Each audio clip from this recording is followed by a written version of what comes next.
Hello everyone, welcome to JV's IS. I'm Sakshi and in this session we are going to discuss the daily The Hindu MCQs जो हम रोज discuss करते हैं. Okay तो start करेंगे session को. Start करने से पहले आप जान लीजिए JV's have so many premium courses. आप इनको ज्वाइन कर सकते हैं अगर आप यूपीएससी CSE 2021 के लिए प्रिपेयर कर रहे हो. तो देखिए यहाँ पे है सुपर 50 प्रोग्राम. अगर आपके पास टाइम है, फिर अंडर ग्रेजुएट या फिर वर्किंग प्रोफेशनल है तो आप इस कोर्स को ज्वाइन कर सकते हैं. JV's मेंस गाइडेंस प्रोग्राम है, मेंटरशिप प्रोग्राम है, इंटीग्रेटेड GS कोर्सेज भी हैं. तो ये आप ज्वाइन कर सकते हैं if you are appearing in 2021. Now individual courses are also there such as अगर आपको सिर्फ किसी पर्टिकुलर सब्जेक्ट के लिए प्रिपरेशन करनी है, जैसे कि पॉलिटी, इकोनॉमी और हुआ सोशल इश्यूज, करंट अफेयर्स, ये सारे कोर्सेज आप इंडिविजुअली भी ज्वाइन कर सकते हैं. We have the individual courses as well. ना JV's का ऐप है, इसको आपको डाउनलोड करना है. It is very very useful and helpful है ना. इसमें आपको मैगजीन मिलेगा, PDFs मिलेंगे, बहुत सारी चीज़ें मिलेंगी जो आपके एग्जाम्स के लिए हेल्पफुल रहती हैं. ठीक है. Now we have a very big news for you. Referral bonus system start किया है JV's ने. अगर आप JV's के प्लेटफॉर्म से ऑलरेडी कनेक्टेड हैं, अगर आप ऑलरेडी यहाँ से जो है पढ़ते आ रहे हैं, JV's को जानते हैं, तो आप क्या कर सकते हैं, रेफर कर सकते हैं अपने किसी भी कॉलीग को, अपने किसी भी फ्रेंड को, अपने किसी भी नोन पर्सन को to get into the enrolment of the courses which are there in the JV's platform. तो अगर आप क्या करोगे, every time you refer a student to us, you can earn 10% of the refer students fee as a referral bonus. आपको जो भी amount वो पे करेंगे उसका 10% आपको मिल जाएगा एज अ रेफरल बोनस. ये मिलेगा आपको in the terms of points, यानी कि एक point is equals to 1 rupees. और if you get this rupees and you can also redeem them. ठीक है, कैश के फॉर्म में रिडीम कर सकते हैं या फिर आप क्या कर ले सकते हैं, कोर्सेज ले सकते हैं. कोर्सेज लेंगे तो ये हो जाएगा मल्टीप्लाइड बाय 2. ओके, तो ये सारी बातें हो गई. नाउ आपको करना है टेलीग्राम चैनल ज्वाइन. आपको अगर क्लास अलर्ट्स चाहिए और PDF चाहिए DNA के, तो ये आपको मिल जाएंगे टेलीग्राम चैनल पे. These two are the Telegram channel. ये आपको मिल जाएंगी कमेंट सेक्शन में, इनकी लिंक मिल जाएगी. नाउ JV's की करंट अफेयर्स मैगजीन जो है नवंबर मंथ की, it is now available at Amazon. यहाँ से आप क्या कर सकते हो, यहाँ से आप इसको परचेज कर सकते हो. सो स्टार्ट करते हैं हमारे डेली द हिंदू MCQs. एक एक करके क्वेश्चन सॉल्व करेंगे. सो फर्स्ट क्वेश्चन है, India receive the highest inflow of FDI foreign direct investment from which of the following countries in the financial year 2018 and 19. 2018-19 वाला जो फाइनेंशियल ईयर था उसमें हमारी सबसे ज्यादा inflow, highest inflow of FDI किस country के through I? Singapore, United state of America, Japan and Mauritius. याद रखिए, आपसे फाइनेंशियल ईयर 18 एंड 19 पूछा गया है, तो आंसर हो जाएगा सिंगापुर. सी, इसके पहले जो 2 फाइनेंशियल ईयर्स थे उसमें सबसे ज्यादा FDI कहां से आ रहा था? मॉरिशस से आ रहा था और सिंगापुर सेकेंड पोजीशन पे आ रहा था. ठीक है. नाउ 18-19 में क्या हुआ, Singapore was it actually regained the top spot as the India's largest source of foreign direct investment. ठीक है. नाउ अभी मॉरिशस की बात करें, ये आया सेकेंड. इसका आप इन्वेस्टमेंट देख लीजिए, USD 8 million of the investment in 18-19 and it was a top source of like foreign direct investment in the financial year 16-17 and 17-18. ठीक है. अब हम देख लेते हैं last time Singapore was like last time which means, यानी कि अभी हम बात करें 15-16 के बारे में, इधर पे टॉप इन्वेस्टमेंट सोर्स था. ठीक है. फॉर द फाइनेंशियल ईयर 18-19 इन दोनों के बाद आप देख लीजिए नीदरलैंड गॉट द पोजीशन, फिर US and then Japan is the largest source of FDI. अब हम जानते हैं कि Mauritius why it is dominant source of the investment inflows in India. Why? Because of the tax haven, है ना. Tax haven country है. अब हम देख लेते हैं न्यूज में क्या है. अब है ये रिसेंट ईयर की news. Foreign direct investment equity inflows into India cross $500 billion milestone. Okay, और यहाँ पे फिर से जो है मॉरिशस टॉप कर गया. Okay, this was the news. Now अब नेक्स्ट क्वेश्चन पे चलते हैं. ये ज्योग्राफी से रिलेटेड क्वेश्चन है. यहाँ पे आपसे क्वेश्चन पूछा गया है ITCZ के बारे में. So consider the following statements regarding the inter tropical convergence zone. 1, it is a low pressure zone जो कि आपको it is located at the equator. Second, the trade wind converge a ITCZ and so it is a zone where air tends to ascend. In July, ITCZ is located around 20 degree north 25 degree north latitude. ठीक है, ये सारे आपके option है, आपके answers तीनों सही है। सी, ITCZ एक लो प्रेशर एरिया होता है अराउंड द इक्वेटर। आप यहाँ से समझ लीजिए, ये मैप के थ्रू से इक्वेटर के अराउंड पे आपको लो प्रेशर एरिया मिलेगा, यहाँ पे जहाँ पे आपके एयर्स क्या हो रही है, एयर टेंड टू असेंड।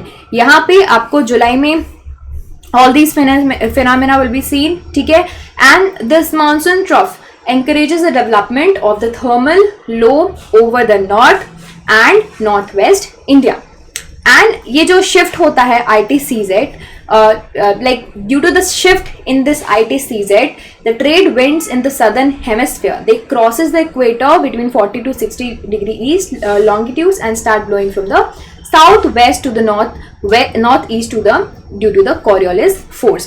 अब हम देख लो, यहाँ पे विंटर की बात करो तो ITCZ साउथ में चला जाता है ना, एंड सो जो भी रिवर्सल हो जाएगा सारी इवेंट्स का, वो सारी चीजें हो जाएंगी। अब चलते हैं नेक्स्ट क्वेश्चन पे। Consider the following statements about the prepaid payment instrument. ठीक है, आप जो वर्ड है उससे भी एक बेसिक कॉमन सेंस लगा सकते हैं कि इसका एम क्या होगा इस क्वेश्चन का। सो prepaid payment instruments are those which facilitate purchase of both goods and services against the value stored on such instruments। Second, interpersonal remittance transaction is not possible। These payment instruments are licensed and regulated by Ministry of Finance। यहाँ पे पूछा है इनमें से कौन से statements incorrect है, तो ये और ये आपका गलत हो जाएगा। कैसे, वो मैं आपको बताती हूँ। Option number second and third. See, actually ये जो प्रीपेड पेमेंट इंस्ट्रूमेंट है, यहाँ पे आप क्या कर दोगे, प्रीपेड पेमेंट कर दोगे। ठीक है, ये क्या करते हैं कि आप इसमें से गुड्स एंड सर्विसेज ले सकते हैं जो भी आपकी वैल्यू स्टोर्ड होगी उस इंस्ट्रूमेंट में, उसके बेसिस पे। ठीक है, and value stored on them is paid by holders using a medium, cash, debit card, credit card, whatever it is, and these are generally issued in the form of smart cards, mobile wallets, paper vouchers, internet account wallets, ये सारे के इन सारे के basis पे आपको ये this is basically the form, right. अभी जो PPIs होते हैं, यहाँ पे प्री लोडेड वैल्यू होती है। ठीक है, और यहाँ पे in some cases predefined purpose भी होता है ऑफ पेमेंट का, यानी कि आपको पेमेंट का पर्पस भी पहले ही प्री डिफाइंड होगा।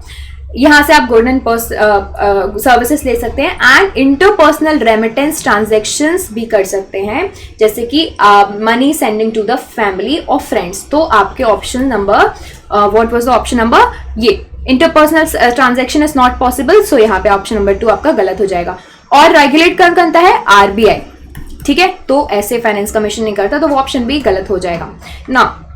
ये था आपका news, actually not so much important.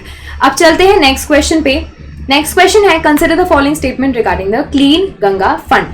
So first statement है, setting up of waste treatment and disposal plants along the river around the cities is one of the activities funded by Clean Ganga Fund. Second, non-resident Indians NRIs can also contribute to Clean Ganga Fund. Both the statements are correct. ठीक है, देखिए ये तो पहला M तो यही है, setting up of waste treatment and disposal plants river के अराउंड, जहाँ पे भी सिटीज होंगी वहाँ पे, ये सबसे बड़ा मेन एम है। And also there are activities like Namami Gange program के अंदर क्लीनिंग एक्टिविटीज हो गई, and control of non point pollution from agricultural run off, humidification, cattle conservation of the biotic diversity of the river. ये सारी चीज basically river को clean रखना fund का काम है। ठीक है, now non resident Indians they can also contribute in the clean Ganga fund. अब इसके बारे में जान लेते हैं। ऑब्जेक्टिव क्या है, national effort of cleaning the river Ganga. Domestic donors है, ये जो डोमेस्टिक डोनर्स होते हैं to the funds, they shall be eligible for the tax benefits as applicable in the Swachh Bharat Kosh. Fund would be manage by a trust जो कि finance minister head करेंगे, and secretariat of the trust will be setup by the ministry of water resources, river development and Ganga reservation ministry, okay, and under the mission director clean Ganga. Okay, so ये था।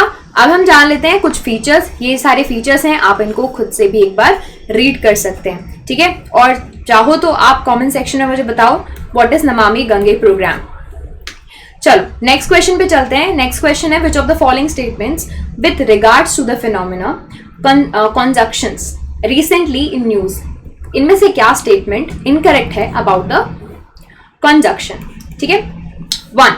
It is a name given to any event where planets and asteroids appear to be very close together in the sky when viewed from the Earth. Second, it is a unique of Saturn and Jupiter. यानी कि सिर्फ और सिर्फ Saturn और Jupiter के regarding ही ये term है conjunction. Okay. Second statement आपका गलत हो जाएगा. ठीक है, पहले मैं बता देती हूँ. थर्ड वन ऑब्वियसली आपने अगर एलिमिनेट कर लिया तो सही हो जाएगा, बट स्टिल हम पढ़ लेते हैं.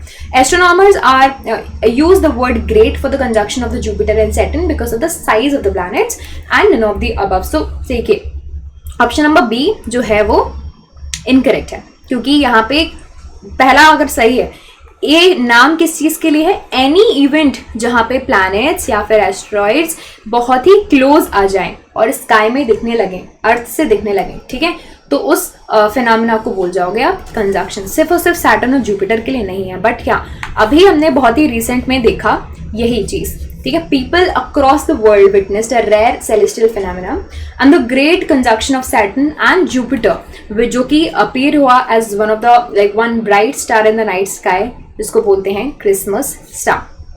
ये जो है विंटर सोल्स्टिक्स के साथ अभी क्या हुआ? कोलाइड किया. अब हम जान लेते हैं इसके बारे में basic information about the great conjunction.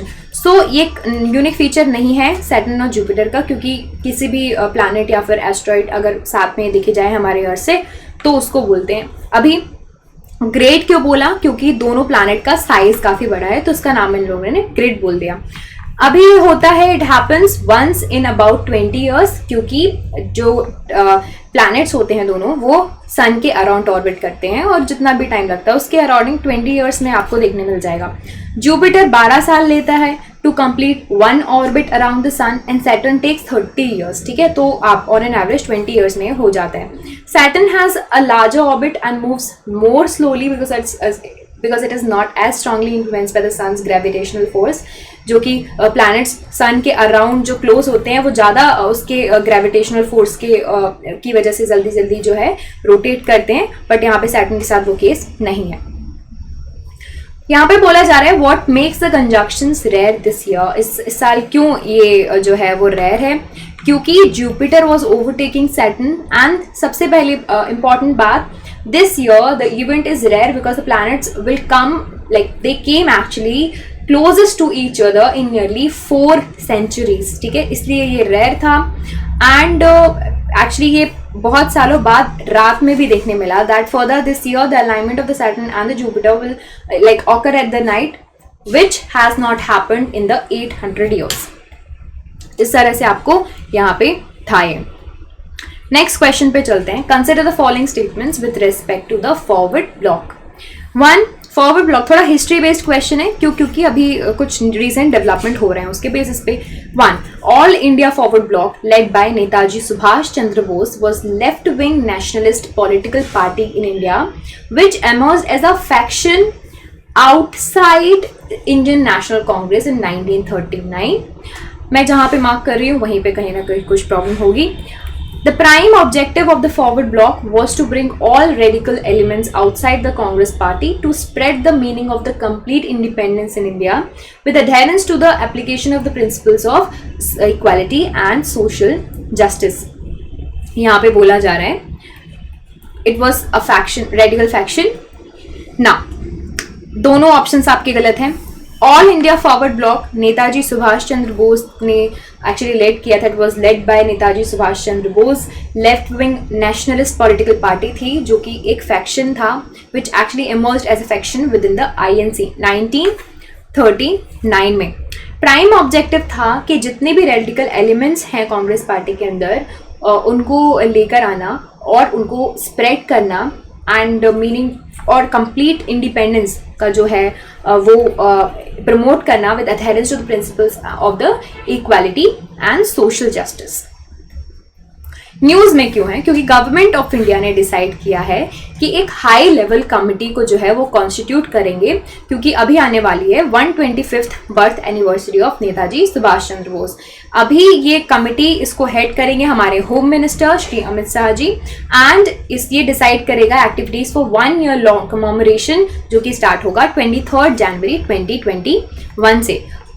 ये ट्रिब्यूट है बेसिकली नेताजी सुभाष चंद्र बोस को, and also to mark a gratitude to the colossal contribution done by the Netaji Subhash Chandra Bose on the Indian freedom struggle. Okay, next question है consider the following statements. Winter solstice December 21. It is a day when the South Pole is most tilted away from sun. यहाँ पे बोला जा रहा है कि South Pole जो है tilted away from the sun होता है। Second one, it is a latitude higher than 66.5 degree in the either directions a day with the constant darkness or light occur. इनमें से कौन से स्टेटमेंट सही है? सेकेंड से सही होगा, क्योंकि यहाँ पे विंटर सॉलिस्टिस में क्या होता है, साउथ पोल नहीं, नॉर्थ पोल जो होता है वो सन से दूर होता है। ठंड आ रही है ना, तो उसी वजह से, तो ठीक है। सो विंटर सॉलिस्टिस December 21 अभी बहुत ही रिसेंट में देखने मिला, ठीक है, इसलिए जो था न्यूज में भी था। सीजनल वेरिएशन होती है। टिल्ट जो होता है ना अर्थ का, वो रिस्पॉन्सिबल होता है हमारे अर्थ में डिफरेंट सीजन्स का, ठीक है, क्योंकि जो साइड सन फेस करेगा डे में, वो like the sides facing the sun experience the day, and जो साइड सन के अपोजिट होगी अर्थ की, वहां पे आपको नाइट मिलेगी, and which changes the night as the earth continues to spin and the axis. On equator day and night equal होते हैं। अभी आप देख लो, closer one moves towards the pole and the one extreme in the variations. During the summer, in the either hemisphere, the pole is tilted toward the sun, and the polar regions receive 24 hours of the daylight in the month. Summer month में आपको गर्मी लगने लगती है, क्योंकि हमारा north pole जो है सन की तरफ टिल्टेड होता है। अभी देख लेते हैं लैटिट्यूड फैक्टर के बारे में। Earth's tilt defines the latitudes and also the key determinants when the solstices occur. Latitudes, they are the measure of the locations, distance from the equator. ये बेसिक इन्फॉर्मेशन है, आप ज्योग्राफी आप सभी जानते होंगे, ठीक है। आप यहाँ से देखो, समझ लो, दिस इज द सन, यहाँ पे हमारा अर्थ इसके अराउंड रिवॉल्व करता रहता है, रोटेट करता रहता है। अभी यहाँ पे दिसंबर सॉलिस्टिक्स पड़ेगा, ये नॉर्थ पोल हो गया, ये सन से इसका दूर है। समर सॉलिस्टिक्स में यहाँ पे आपका पास में आ जाएगा, ठीक है। ये आपका दिसंबर का सीन यहाँ पे देख लो, सनरेज यहाँ पे टिल्टेड जाती हैं, यहाँ पे डायरेक्ट जाती हैं, ओके। नेक्स्ट क्वेश्चन पे चलते हैं, ये है ई गवर्नेंस पे। Which of the following are the part of e governance initiatives in India? इनमें से कौन से आपके ई गवर्नेंस इनिशिएटिव के पार्ट बन सकते हैं? 1. Digital India, crime and criminal tracking network and system, national land record modernization program. तो ये तीनों के तीनों, ठीक है। ई गवर्नेंस क्या होता है? ई गवर्नेंस क्या होता है बेसिकली कि आप जो गवर्नमेंट के फंक्शंस है और जो एक्टिविटीज है, बेसिकली गवर्नेंस को कैसे करना, यूटिलाइज करना by ICT, information and communication technology के थ्रू। सारे फंक्शंस जो गवर्नेंस वाले हैं वो आईसीटी के थ्रू करना, ये होता है ई गवर्नेंस। डिजिटल इंडिया की बात करें, सो ये प्रोग्राम है department of electronics and information technology का। इसका विजन क्या है? To transform the country into digitally empowered society and knowledge economy. ये आपके ई गवर्नेंस से डायरेक्टली रिलेटेड है। अभी second one, the crime and criminal tracking network and system, ये CCTN के नाम से हम बेसिकली फेमसली जानते हैं। इंडियन गवर्नमेंट का है for creating comprehensive and integrated system for effective policing through e governance. अभी यहाँ पे national land record modernization program, अभी यहाँ से नेशनल जो लैंड रिकॉर्ड्स होंगे किसके काम आएंगे? ऑफ कोर्स ई गवर्नेंस के काम आएंगे। इसको लॉन्च किया गया था 1989 में। इंटेंशन था कि रिमूव करें inherent flaw in the manual system of the maintenance and updation of the land record। Land record को कैसे मैनुअली रिकॉर्ड किया जाता जाता था, उसकी वजह से काफ़ी ज़्यादा जो है प्रॉब्लम हुआ करती थी। अभी यहाँ पे ये जो फ्लॉज थे उसको रिमूव करने के लिए उन्होंने सोचा कि भाई अभी क्या करना चाहिए, मॉडर्नाइजेशन करना चाहिए in terms of the recording of the lands. अभी 1997-98 में इसको the scheme was extended to tehsil to start distribution of the records right to land owners on demand. The focus of the entire operation has always been to employ the state-of-art information technology to galvanize and transform the existing land record system in the country. At the end of the day, किस चीज़ में help किया? ये help किया e-governance में. News में क्यों था?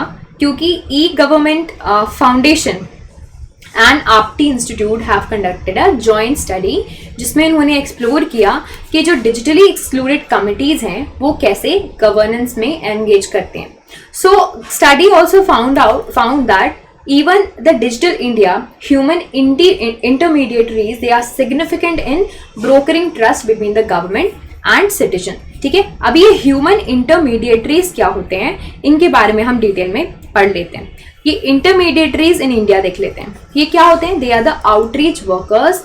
दे actually government of India के इंटरमीडिएटरीज होते हैं जो असिस्ट करते हैं क्लाइंट्स को, यानी कि अल्टीमेट कंज्यूमर को with accessing and using the e governance online application system and services. कि लोग कैसे ई गवर्नेंस के जो ऑनलाइन एप्लीकेशन है, सिस्टम है, इन सबको यूज कर सकते हैं. इंडिविजुअल्स को सपोर्ट करते हैं कि वो कंप्लेंट्स को है प्लेस कर पाएँ, उनको डायरेक्ट करते हैं कि राइट अथॉरिटीज़ क्या है और उनको फॉलो अप करते हैं. ठीक है, अभी जैसे कि एग्जाम्पल ले लो, common service centres. They are physical facilities for delivering the government of India's e services to rural and the remote locations जहाँ पे अवेलेबिलिटी नहीं है कंप्यूटर्स की और इंटरनेट्स की. ठीक है, it was negligible and mostly absent. अभी ऑफलाइन इंटरमीडिएटरीज क्या करते हैं? ये पॉलिटिकल होते हैं या पॉलिटिकल भी होते हैं, इंडिविजुअल होते हैं, कलेक्टिव्स होते हैं जिनके बहुत सारे मोटिव्स होते हैं. कैसे मोटिव्स होते हैं? पॉलिटिकल सोशल वर्कर्स होते हैं एंड कम्युनिटी वर्कर्स होते हैं, वो सर्विस के पर्पज से करते हैं. पार्टीशन पॉलिटिकल इंडिविजुअल होते हैं, वो अपनी कॉन्स्टिट्यूएंसी में सर्विस देने के लिए और वोट बैंक पॉलिटिक्स के लिए करते हैं. Community based organization and NGO वो अपने कोर वर्क को के बेसिस पे करते हैं सारे काम. ठीक है, सिग्निफिकेंस क्या है? First fun overcoming the digital barriers. कि जहाँ पे आपके सर्विसेज नहीं है, रिमोट एरियाज हैं, वहाँ पे जो डिजिटल बैरियर्स है उनको क्या करना? उनको ओवरकम करना. ठीक है, कैसे? अवेयरनेस फैला के. Now these barriers are the most challenging for the citizens who are marginalized and with the poor, women and elderly and the caste, gender minorities. सबसे ज़्यादा ये क्या है? disadvantageous situation conditions में होते हैं.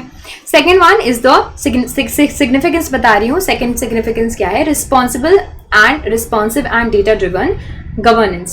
यानी कि अगर डिजिटाइजेशन इंक्रीज किया सारे डोमेन्स, गवर्नेंस के डोमेन्स में, हेल्थ केयर हो गया, फाइनेंशियल इंक्लूजन हो गया, जस्टिस, सोशल सर्विस, तो यहाँ पे ये तो होना ही होना है अब, स्पेशली आफ्टर द कोविड.